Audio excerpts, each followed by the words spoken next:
What's up guys, welcome back for another YgoPro duel video. Next match, Cross-Banlist Cup, second match here in Group B. We have two titans that are paired against each other. First of all, we have Rejuvenation, Dragon Rulers, Baby Rulers, however you want to pronounce the deck or name the deck. It's of course one of the best decks from back in 2013, one of the most powerful archetypes ever created being the Dragon Rulers, having access to triple Maxi, triple Super Rejuvenation, card destruction as well, and not to forget like the Vanity's Emptiness and the small Baby Dragon Rulers. The second list we have Pendulum Magicians. So Pendulum Magicians from Master Rule 4. Master Rule 4 versus Master Rule 3. But Pendulum Magicians almost at full force, I guess, with the Wavering Eyes, the Astrograph Sorcerer, Electrumite as well. Basically Electrumite Turbo. The hand traps, and not to forget Ash Blossom, Ghost Ogre as well. One of the best fusions being the Starving Venom, not to forget. So which deck has the advantage? And we see from the people, the votes from the previous video is that about 77% of the people prefer or see that Electrumite Turbo should have the advantage over Rejuvenation Dragon Rulers. I get why, seeing that both decks do have access to powerful hand traps like Maxi and Failure for Dragon Rulers. But on the other hand, we have a card like Ash Blossom and Ghost Ogre. Well, mainly Ash Blossom in favor of Pendulum Magicians. And of course the power or ridiculous is at least how ridiculous a card like Electrumite is, together with Astrograph Sorcerer and of course the full Pendulum Magician engine. I mean, you know, things will speak for themselves. So Dragon Rulers go first, and of course I don't think there is an option to well, play like Master Rule 4 versus Master Rule 3, where Master Rule 3 is able to start with 6 cards. So that's why here again Magicians go first and just pass right. So anyway, for me this was, I think, an okay opening turn, just, well, okay. I immediately got blown away by the Ash Blossom. That hurts, definitely hurts. Ash Blossom so strong against a lot of decks. Well, that's something we have seen in the Cross-Banlist Cup, is that decks and more recent decks that have access to a card like Ash Blossom, it's not really a blowout against older decks that don't have access to Blossom, but we have seen that it's so powerful. And the more recent deck that has access to a card like Ash Blossom is, or you know, definitely has the advantage in most situations over the older decks. But that's again how it is. I get blown away by the Ghost Ogre as well, and I do have double token, but well, yeah. I mean, Pendulum Magicians, and that's something we have seen in the previous Cross-Banlist Cup as well, is that as soon as Pendulum Magicians is able to get up both the Pendulum Graph spell and trap, that just equals shenanigans. And the fact that it's like easy disruption against your opponent, you know, with the Pendulum Graph trap, but at the same time it nets you a surge as well with the Pendulum Graph spell. That's so strong. And two big beat sticks, but again, yeah, the Pendulum Graph trap just says no, especially with the rank 4 exceed on the field. The star, is it Time Star Magician? You know which one I mean. The rank 4. I mean, it's so brutal.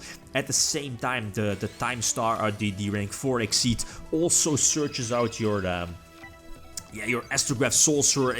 That's again so strong. So game number 2, the side deck.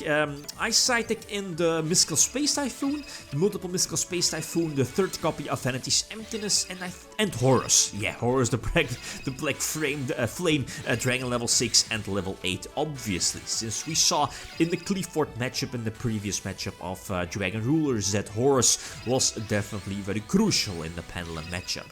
So again, going first, and for the time being in the mirror match, this was definitely a good hand.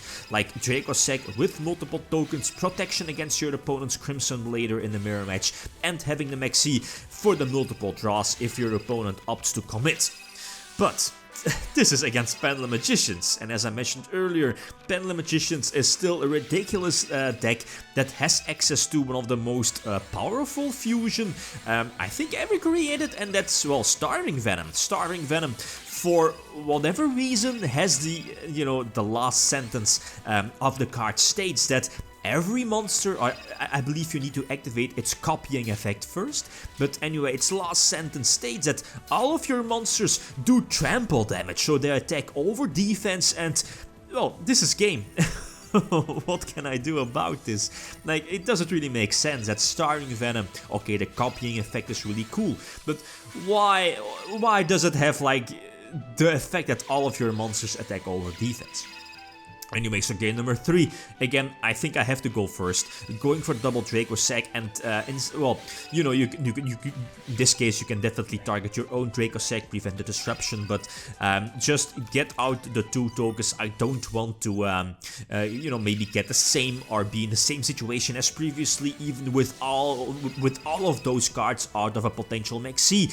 I lose because I have too many tokens because of the potential Starring Venom. And also detaching something, again getting more dragons in the graveyard. Keeping the Mystical Space Typhoon here I think was better than just chaining it under the Wavering Eyes, or you know, Wavering Eyes prevent the search. But again, in the long run, doesn't really matter too much. Again, getting rid of the Wisdom Eye Magician, and I believe double Draco Sack is going to indeed be destroyed, also thanks to Poison, Purple Poison Magician. But again, my graveyard is fully loaded, and whew, top deck the title, and that's the 4th Dragon Ruler I needed to pump out multiple beat sticks and eventually set a Heavy Storm. Yeah, that's where Heavy Storm goes, is used, since now I can just freely attack for game, multiple beat sticks, right? But yeah, game number 4, and that's where, well, I need to open maxi. Failure definitely, but maxi definitely, and no maxi, so that's a problem, you know. Okay, maybe I should have kept the effect failure on the Electrumite, since stopping Joker is crucial, but stopping Electrumite is more crucial. Again, I mean, whatever. So no maxi and only one effect failure to prevent the Joker from going off, but yeah, again, this just feels so ridiculous. The fact that Electrumite is able to pop up, at least to pop the own, what is it called, the dark one, the, you know which one I mean, the double Iris Magician to search out the trap, the spell, and the deck is, it's game. This is basically game, right? I mean, the deck having access to Vortex, or being able to pump out Vortex with the greatest of ease, and of course having the Pendulum Graph Trap set for the potential disruption and protection for the field. It's just game, even though my opening hand was okay. Vanity's Emptiness again would have been good if rulers were able to start, but nope, not the case. So Pendulum Magicians have this one, 3-1 in the bag, getting the 3 points here, so leaving them with 6 points, first place here in the group, followed by, well yeah, Rejuvenation Rulers only having 4 points, and Peleos as well, and yeah, Towers Turbo is basically out. That's something we knew from the previous video. So one extra duel again to prevent spoilers. Dragon Rulers again going first. Again, I immediately get blown away by the Ash Blossom. Again, trying to get a couple of draws, but yeah, that's the thing here is, I believe this is Hoban's list, and I believe Hoban was running triple sacred, or the 7-star sword, and again, you're able to only activate once, or one 7-star sword per turn. So again, get blown away by the Ghost Ogre, and sadly no hand trap, only tokens for some protection, but we know where that's going to. The tokens don't really do much against Pendulum Magicians, especially if they're able to put up Starring Venom as well. So Pendulum Magicians, again, yeah, basically opening with everything, right? The Astrograph Soul, that's the thing. If they're able to get off Electrumite, Electrumite searches Astrograph Sorcerer, and Astrograph Sorcerer is a free body on the field, a free level 7, it adds something back if something is destroyed. I mean, it does too much. Absolute as well, and you know, there is Vortex, together with the protection of the rank 4 Exceed and the Pendulum Graph Trap, and obviously there is of course, I believe, the 3rd copy of the 7-star sword. Yeah, I mean, yeah, what can I do? The trap is eventually going to get rid of Blaster, and yeah, well, what can I do? I think we have a well-deserved winner here. So the next matchup, we are going to Group C, to, well, like an old school deck. We have Chaos from 2003, the deck list you see here. It's going to take on a Link deck, so that's going to be very interesting. I believe the first time that Chaos is going to take on a deck from Master Rule 4.